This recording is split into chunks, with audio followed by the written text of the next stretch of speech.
Congresswoman, you and I were together just a little over a year ago in St. John right after Hurricane Irma. And we have to remind our audience, Hurricane Irma ripped through the Caribbean. It didn't really hit Puerto Rico, and Puerto Rico came to the aid of the Virgin Islands. And then Maria hit next.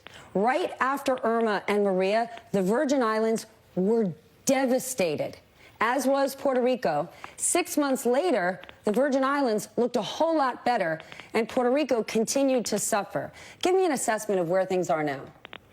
Well, thank you very much, Stephanie, for having me on the show. And as you said, within a 14-day span, the Virgin Islands was hit as Category 5. As most of you viewers are now probably aware, Puerto Rico was hit as a Category 4. But the Virgin Islands was hit by a Category 5 hurricanes twice within a 14-day span with Irma and Maria. And although there were areas that you admit we show have been improved, the lives of Virgin Islanders have not improved dramatically in many ways.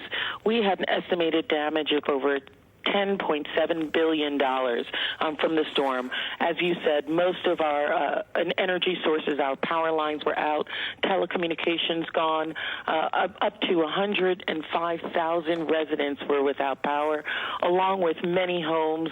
Over 52% of all of our housing stock was damaged, and most of our schools.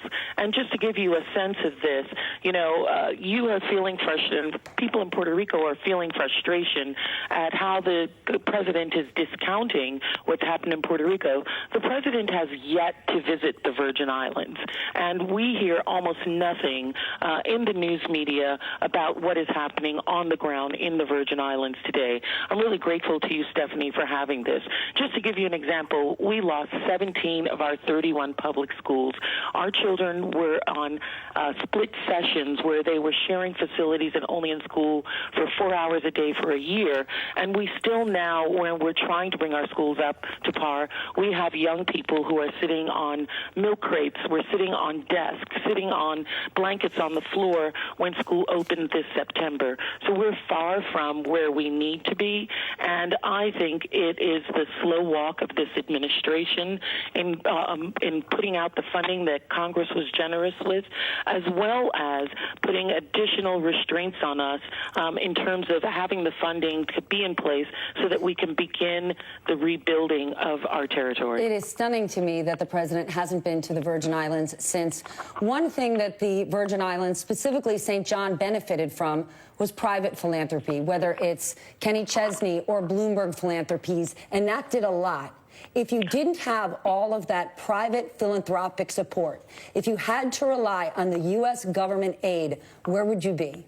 Well, we'd be in a sorry state right now. As you saw, Stephanie, when you came down to the Virgin Islands, it was Virgin Islanders who really supported each other. After Irma struck St. Thomas and St. John, it was the people of St. Croix and small boats and crafts that were going over to those islands to bring relief.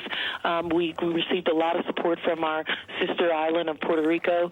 But then when Maria struck the island of St. Croix, which was left, that left us completely at a loss. But Virgin Islanders are really strong people. We're resilient. We rolled up our sleeves and took care of ourselves, and I think that's what you're seeing.